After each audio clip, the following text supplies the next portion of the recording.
Mr. Speaker, I yield 5 minutes to the gentleman from Mississippi, Mr. Palazzo, who is the chairman of the Space Subcommittee of the Science Committee. Gentleman from Mississippi is recognized.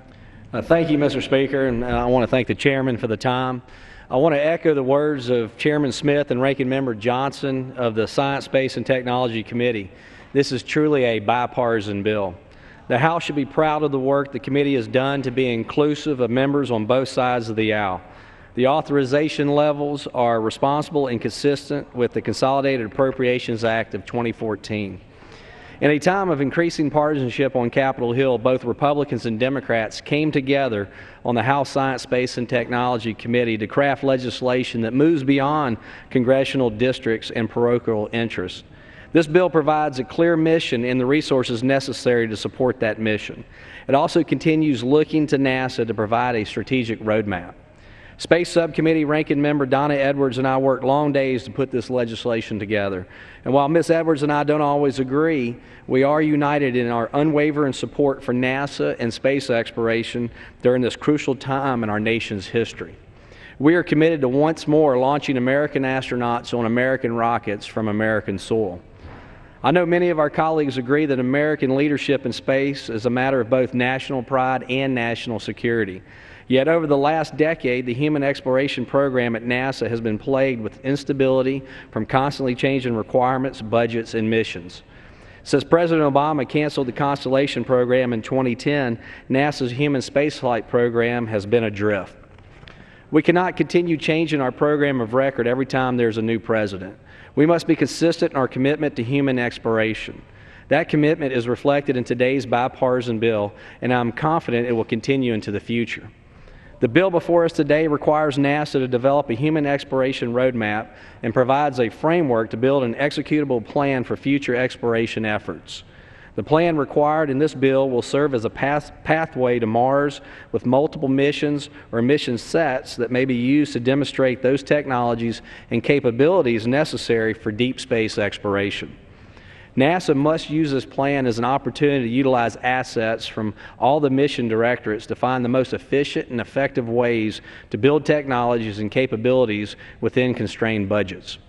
Both the Space Launch System and Orion crew capsule are reaffirmed in this bill, consistent with the NASA Authorization Act of 2010, which laid out very clear guidelines and direction for the development of these systems.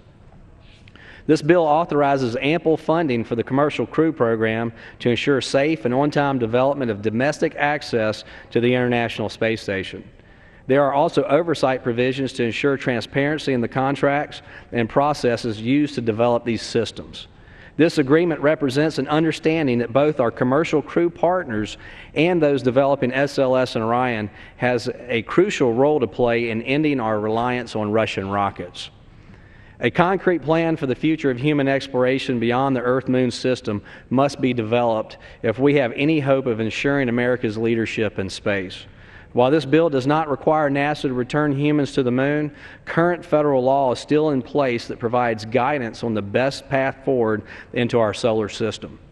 As a recent study from the National Research Council pointed out, a return to extended surface operations on the Moon would make significant contributions to a strategy ultimately aimed at landing people on Mars.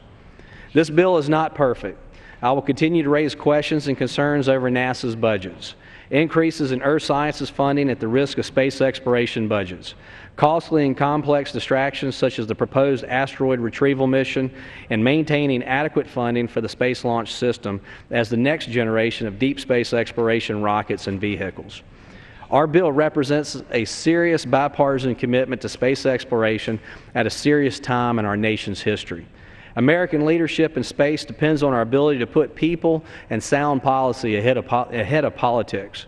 That is what we have tried to do with the House bill. I urge our friends in the Senate to move forward with us by adopting our common sense compromise and passing the House bill. Our nation's space program needs this legislation. Space exploration has always had its challenges, but the United States has always risen to the occasion. This country was built by people who dream big and do the hard things. I believe the decisions we make today will determine whether the U.S. maintains its leadership in space tomorrow. That's why I'm proud to stand by this responsible proposal alongside Chairman Smith and Ranking Members Johnson and Edwards in support of this bill. Thank you, Mr. Speaker. I yield back. The gentleman from Mississippi yields back. The gentleman from Texas reserves. The chair recognizes the gentlewoman from Texas. Thank you, Mr.